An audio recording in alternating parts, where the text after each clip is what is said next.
রব্বুল আলামিন কোরআনুল কারীমের ৭ নম্বর সূরা সূরাতুল আরাফের ২০১ নম্বর আয়াতে বললেন, ইন্নাল্লাযীনা তাকাউ ইযা মাসসাহুম তাইফুম মিনাশ শাইতানি তাযাক্কারু ফাইযা হুম মুবসিরুন।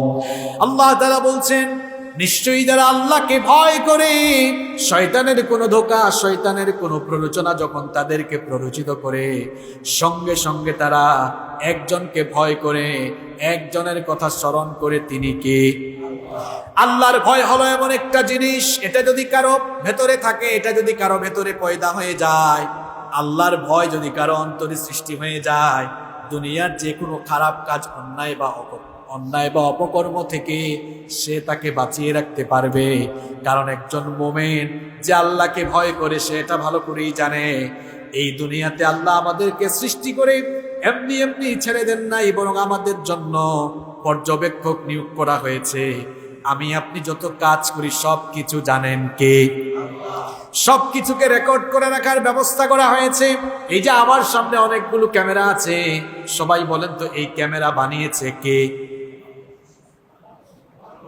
কে বানাইছে? মানুষ। আল্লাহ তো বানায় নাই, বানাইছে কে? মানুষ। বলেন না কে বানিয়েছে? একেবারে বাস্তবিক উদাহরণ দেয়, এই ক্যামেরা বানাইছে মানুষ। এখন দেখেন, আমি এখন যা বলছি সব তারা রেকর্ড করছে, এমনকি আমার বডি ল্যাঙ্গুয়েজ সব এখানে ধারণ হয়ে যাচ্ছে, সব রেকর্ড হয়ে যাচ্ছে। যে কথা বলছি সেটাও রেকর্ড হচ্ছে, হাত নাড়াচ্ছি ওইটাও এখানে রেকর্ড হয়ে যাচ্ছে। বডি ল্যাঙ্গুয়েজ যেমন হবে, কথাবার্তার ধরন যেমন হবে, সব ওখানে রেকর্ড হয়ে যাচ্ছে। এখন এই ক্যামেরা বানিয়েছে মানুষ, এই ক্যামেরা দিয়ে মানুষের অডিও, ছবি, কথাবার্তা সব ধারণ করে রাখা যায়। প্রশ্ন হলো, যে ক্যামেরা মানুষ বানালো, মানুষের মাথায় ক্যামেরা বানানোর জন্য জ্ঞান যিনি দিয়েছেন তিনি কে?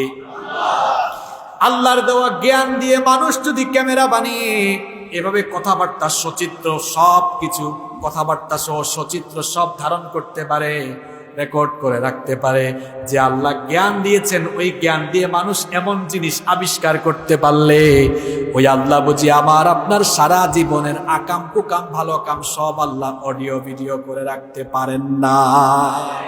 আল্লাহ পারেন কিনা? এই ভয়টা যার অন্তরে আছে, সে কোনোদিন পাপ করবে না, গুনাহ করবে না, কারণ আল্লাহ তাআলা রেকর্ডিং এর ব্যবস্থা করেছেন। কোরআনে কারীমে রব্বুল আলামিন বলেছেন, ওয়া ইন্না আলাইকুম লাহাফিজিনা কিরামান কাতিবিনা ইয়ালামুনা মা তাফআলুন। কোথায় যাবেন আপনি? আল্লাহ বলছেন, ওয়া ইন্না আলাইকুম লাহাফিজিন, প্রত্যেকের সঙ্গে দুইজন সম্মানিত ফেরেশতা নিয়োগ করে রেখেছি। কিরামান কাতিবিন, এরা সম্মানিত ফেরেশতা। ইয়ালামুনা মা তাফআলুন, তুমি যা করো সব তারা জানে, সব তারা রেকর্ড করছে। কার আদেশে? কোথায় যাবেন আপনি? যুবক ভাইয়েরা, তোমরা যারা পর্নোগ্রাফিতে আসক্ত হয়ে তোমাদের যৌবনটাকে নষ্ট করে দিচ্ছ, ভালো করে শোনো। রাতের বেলা বাসায় ওয়াইফাই আছে আর হাতের মধ্যে স্মার্টফোন আছে, মনে মনে ভাবছো আব্বু আম্মু এখন তাদের প্রত্যেকের নিজেদের রুমে ঘুমায়, ভাইয়া আপু কেউ আমাকে দেখে না, অন্ধকার রুমে আমি এখন যা মন চাই তাই করতে পারি। আমি এখন চাইলে অশ্লীল ভিডিও, সিনেমা কিংবা পর্নোগ্রাফি আমি দেখতে পারি।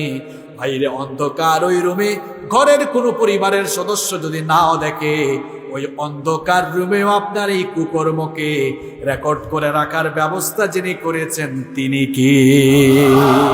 এর নাম আল্লাহর ভয়। এই একটা জিনিস যার ভেতরে আছে, আপনি কি শুধু মানুষকে পিটাইয়া আর জেলখানায় ঢুকে ভালো বানাইতে পারবেন? আমি প্রায় জায়গায় এই কথা বলি, প্রত্যেক মানুষের কলিজায় আল্লাহর ভয় ঢুকাই দিতে পারলে এই মানুষগুলো আল্লাহর ওলি হয়ে যায়। আল্লাহর ভয় যদি কারো অন্তরে পয়দা হয়ে যায়, দুনিয়ার কোনো অপকর্ম তাকে স্পর্শ করতে পারবে।